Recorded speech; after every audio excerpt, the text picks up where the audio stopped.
Twitter பக்கத்துல தாவேகாவுடைய தற்குறி ஒருத்தன் பதிவு ஒண்ணு போட்டிருந்தான். தூய்மை பணியாளர்களை பார்க்க சீமான் போயிட்டாரு. விஜய் ஏன் போகல என்கிற ஒப்பீடே அபத்தத்தின் உச்சம். நம்ம தகுதி என்னன்னு நமக்கு தெரியணும். உங்களுக்கு புரியும்னு நெனைக்கிறேன். அப்படின்னு சொல்லி ஒரு ட்வீட் ஒண்ணு போட்டிருந்தான். சரி யார்றா அவன்? அப்படின்னு உள்ள போய் பார்க்கும்போது தான் தெரியுது, இவன் வெறும் தாவேகாவுடைய தற்குறி மட்டுமல்ல, தாவேகாவுடைய மாநில சமூக ஊடக இணை ஒருங்கிணைப்பாளர்ன்னு. இவன் போட்ட ட்வீட்டுக்கான அர்த்தம் எனக்கு அப்ப புரியல. ஆனா இப்போ விஜய் அவர்கள் தூய்மை பணியாளர்களை அவர் பண்ணையூர் பங்களாவில் வைத்து சந்தித்தார். அப்படிங்கிற செய்தி வெளிவந்ததுக்கு அப்புறம் தான் 2யும் நம்மளால பொருத்தி பார்க்க முடியுது. ஓ! உங்க தலைவர் விஜய் வந்து போய் பார்க்கிற அளவுக்கு தூய்மை பணியாளர்கள் வந்து தகுதி இல்லாத நபர்கள். ஓ! அதுதான் உங்களுடைய தகுதியா? ஓ! வீட்டுக்கு வர வச்சு தூய்மை பணியாளர்கள சந்திக்கிறது தான் உங்களுடைய தகுதியா? ஓ! எனக்கு இப்ப தான் புரியுது. ஓ! தம்பி இப்படிதான் சொல்ல வந்திருக்கான் போல இருக்கு. அப்படிங்கிறத நான் புரிஞ்சுக்கிட்டேன். இவனுங்க தூய்மை பணியாளர்களுக்கு வந்து நாங்க துணையா நிக்கிறோம் அப்படின்னு ஒரு மிகப்பெரிய நாடகத்தையே இந்த தாவேகா தற்குறிங்க வந்து அரங்கேற்றிருக்கிறானுங்க. பல செட்டப் வேலைகள் பார்த்திருக்கிறானுங்க. இவனுங்க தாவேகா கட்சியா? இல்ல நாடக கம்பெனியா? அப்படிங்கிற ஒரு மிகப்பெரிய கேள்வி சமூக ஊடகங்கள்ல எழுந்திருக்கு. இவனுங்க அப்படி என்னென்ன கோமாளித்தனம் பண்ணானுங்க? என்னென்ன திட்டம் போட்டானுங்க? அப்படிங்கிறத பற்றி தான் இந்த ஒரு காணொளியில தெள்ளத் தெளிவா பார்க்க போறோம்.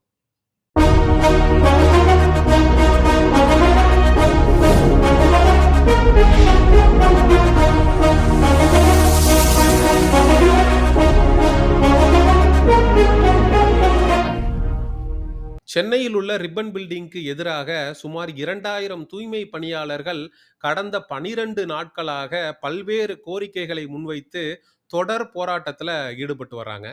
இவங்களுக்கு வந்து பல்வேறு அமைப்புகள் வந்து ஆதரவு கரம் நீட்டி வரக்கூடிய நிலையில, நாம் தமிழர் கட்சியினுடைய தலைமை ஒருங்கிணைப்பாளர் அண்ணன் சீமான் அவர்கள் வந்து இவங்கள வந்து நேர்ல சந்திச்சு ஆறுதல் தெரிவிக்கிறாரு.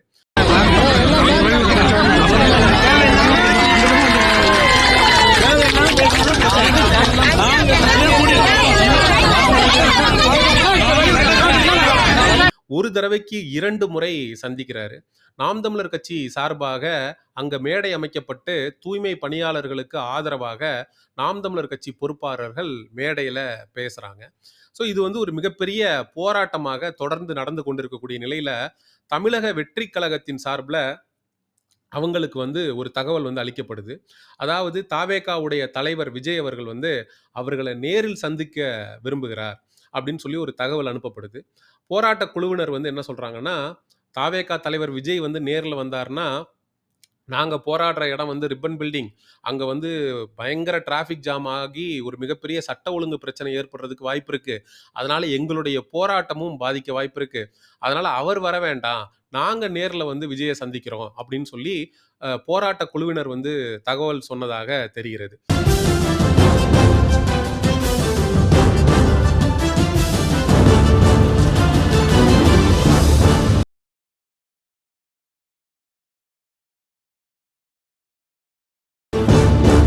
இது உண்மையிலேயே போராட்ட குழுவினர் சொன்ன தகவலா? இல்ல தாவேகாவில் இருக்கக்கூடிய ஜான் ஆரோக்கியசாமியும், ஆதவ் அர்ஜுனாவும் சொல்லிக் குடுத்து இவங்கள சொல்ல வைக்கிறாங்களா? அப்படிங்கிறது நமக்கு தெரியல. ஏன்னா, உண்மையிலேயே ஒரு தலைவர் அவங்க இருக்கக்கூடிய போராட்ட களத்திற்கு வந்து நின்றா தான், அந்த போராட்டம் அப்படிங்கிறது வந்து வீரியப்படும். அடுத்த ஒரு கட்டத்தை நோக்கி நகரும். ஆனா, இந்த இடத்துல பார்த்தீங்கன்னா, தூய்மை பணியாளர்கள் இதுவரைக்கும் வரலாற்றிலேயே முதல் முறையாக, எனக்கு தெரிஞ்சு முதலமைச்சர், அமைச்சர் கூட பெருமக்கள் கூட பிரச்சனை நடக்கிற இடத்துக்கு தான் போய் நேரடியா மக்கள சந்திப்பாங்க. ஆனா, எனக்கு விவரம் தெரிஞ்சு இப்படி ஒரு நிகழ்வுன்றது நடந்தது இல்ல. ஆனா, விஜய் அவர்கள போய் சந்திச்சு, இது வந்து ஒரு சாதாரண சந்திப்பாக நடந்திருந்தா நமக்கு எந்த விதமான பிரச்சனையும் இல்ல. ஆனா, இந்த சந்திப்ப நடத்துறதுக்கு பின்னாடி ஒரு மாபெரும் சதிய இவனுங்க பண்ணியிருப்பானுங்களோ! அப்படிங்கிற சந்தேக கண்ணோட்டத்தோட பார்க்க வேண்டியிருக்கு. ஏன்னா, அந்த தூய்மை பணியாளர்கள்லாம் உள்ள போகும்போது, இவனுங்க பக்கா செட்டப்ல இருக்கிறானுங்க. உள்ள வந்து அந்த தாவேக்கா இதெல்லாம் ஒட்டி, உள்ள வந்து அப்படியே மேட்டு கீட்டெல்லாம் போட்டு, சேர்லாம் போட்டு, லைட் எல்லாம் வச்சு, இந்த சினிமா ஷூட்டிங்க்கு தான் லைட் எல்லாம் வப்பாய்ங்க. உள்ள வந்து பார்த்தீங்கன்னா, இந்த லைட்டிங் எஃபெக்ட் இப்ப நான் இந்த யூடியூப் சேனல் நடத்துறேன் அப்படின்னா, எனக்கு இந்த பக்கம் ஒரு லைட், இந்த பக்கம் ஒரு லைட், மூஞ்சி நல்லா பிரைட்டா தெரியணும் அப்படின்னு சொல்ட்டு. ஒரு போராட்ட குழுவுலருந்து வர்றாங்க. அப்படின்னா அவங்க வர்றவங்கள வச்சு இவனுங்க வந்து ஒரு ஷூட்டிங் மாரி எடுத்து, லைட்டு கீட்டெல்லாம் போட்டு பிரம்மாண்டமா வந்து ஒரு ஷூட்டிங் மாரி எடுத்து, விஜய் தான் வந்து இந்த ஒட்டுமொத்த போராட்டத்தினுடைய முகம். 12 நாட்களா களத்துல உட்காந்து, சோறு தண்ணி இல்லாம, டாய்லெட் கூட போக முடியாம போராடினது இவங்க.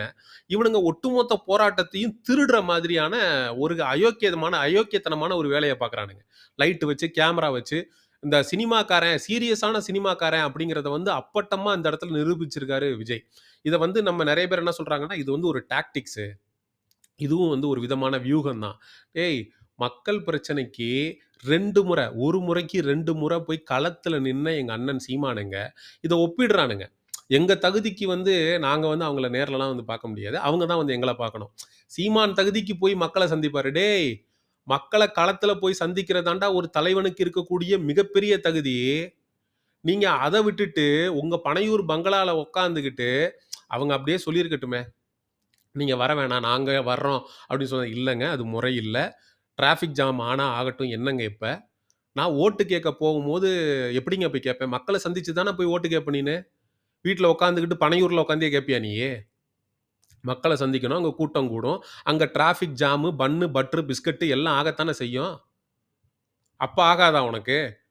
அப்ப போவல்ல. இவங்க சொல்றாங்கன்னா, இல்ல அது என்ன நடந்தாலும் பரவால்ல. நான் உங்களோட நிக்கிறேன். நான் வர்றேன்னு சொல்லிட்டு போயிருக்கணும்ல. அவங்க வர்றேன்னு சொன்னாங்களாம். இவரு சரின்னு சொல்ட்டாராம். அதுல என்னென்னத்த ஷூட் பண்றாய்ங்க பாருங்க. அவரு போய் டீ குடுக்குறது என்ன?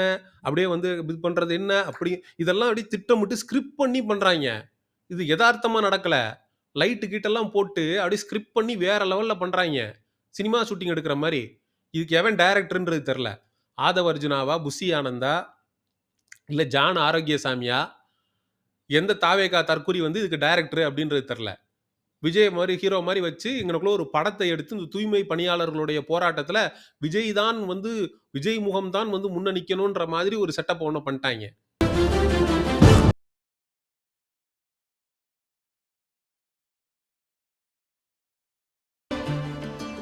இந்த தாவேகா தற்குறிகளுடைய ஒவ்வொரு சாதனைகளும் பொன் எழுத்துக்களால் வரலாற்றுல பதிக்கப்பட வேண்டியவை. அதாவது அஜித்குமார் அவர்களுடைய மரணத்துக்கு நீதி கேட்டு உலகத்திலேயே முதல் முறையாக 18 நிமிடத்தில் நடந்து முடிந்த ஆர்ப்பாட்டம். அதுக்கப்புறம் மதுரை மாநாட்டிற்கு பந்தக்கால் நடுறோம். அப்படின்னு சொல்லி, அந்த பந்தக்கால நட்டு அதுக்கு பால் ஊற்றிய கோமாளித்தனம். அதுக்கப்புறம் வந்து மழைய நிறுத்துறேன் அப்படின்னு சொல்லி வெற்றிலையில தேங்காவை வைத்து சுத்திய கேப்மாரித்தனம். அப்படின்னு லிஸ்ட் நீண்டுகிட்டே போது. இந்த தாவேகா தற்குறிங்க வெளிக்கட்சிக்காரன்ட்ட எவன்ட்டயும் வாங்கி குடிக்கணுங்கிற அவசியம் இல்ல. தன்னுடைய சொந்த கட்சியிலே பயணிக்கக்கூடிய தாடி பாலாஜி கிட்ட இவனுங்க 3 ட்ரிப் வாங்கி மொடக்கு மொடக்குன்னு குடிச்சானுங்கன்னா, இவனுங்களுக்கு புத்தி வரும் அப்படின்னு நெனைக்கிறேன். தண்ணிய. ஒரே ஒரு வேண்டுகோள் தான். அங்கேயே இல்லாம இப்ப இங்க இருந்துதான்னா கதை வேற ஆயிருக்கும். அதுதான் எனக்கு தலைவர்கிட்ட இருக்கிற ஒரு இது. ஜஸ்ட் ஒரு 1 ஹவர் கூட தலைவர் இங்க இருந்திருக்கலாம். நிச்சயமா 2-3 சான்ஸ் வந்து தலைவர் மிஸ் பண்ணிட்டாரு. அதாவது தாடி பாலாஜி அவர்கள் வந்து விஜய் மாதிரி அவருடைய வீட்டுக்கு வந்து தூய்மை பணியாளர்கள வரச் சொல்லி அவர் வந்து பேசல. மனுஷன் நேரா களத்துக்கு போயிட்டாரு. களத்துல போய் நின்னு தூய்மை பணியாளர்களோட போராடிட்டு, அதுக்கப்புறம் பத்திரிக்கையாளர்கள சந்திக்கிறாரு. பத்திரிக்கையாளர்கள சந்திச்சு, விஜய் அவர்கள் வந்து இந்த வாய்ப்ப தவற விட்டுட்டாரு. தலைவர் வந்து இங்க ஒரு 1 மணி நேரம் இருந்திருந்தாருன்னா, நடந்திருக்கிறதே வேற. ஒரு அருமையான வாய்ப்ப வந்து விஜய் தவற விட்டுட்டாரு அப்படிங்கிறத டேரிங்கா, தைரியமா பத்திரிக்கையாளர்களுக்கு முன்னாடி பேசுறாரு. இதெல்லாம் வந்து ஒரு தலைமை பண்புக்கு இருக்கக்கூடிய தகுதிகள். பாலாஜிக்கு இருக்கக்கூடிய தைரியம், பாலாஜிக்கு வந்து பிரஸ்ஸ வந்து எந்த விதமான அச்சமும் இல்லாம ஃபேஸ் பண்றது. இது மாதிரி பாலாஜி வந்து இந்த சோ கால்டு தாவேகா தற்குறி விஜய் அவர்கள கம்பேர் பண்ணும்போது, ஒரு நல்ல தலைவராக தமிழக வெற்றி கழகத்திற்கு இருப்பார் அப்படிங்கிறதுல நமக்கு எந்த விதமான மாற்று கருத்தும் இல்லை. செங்குருதி சேயோனே வங்கோடிய வேலோனே செவ்வளரி தோளோனே எங்குடிய காப்போனே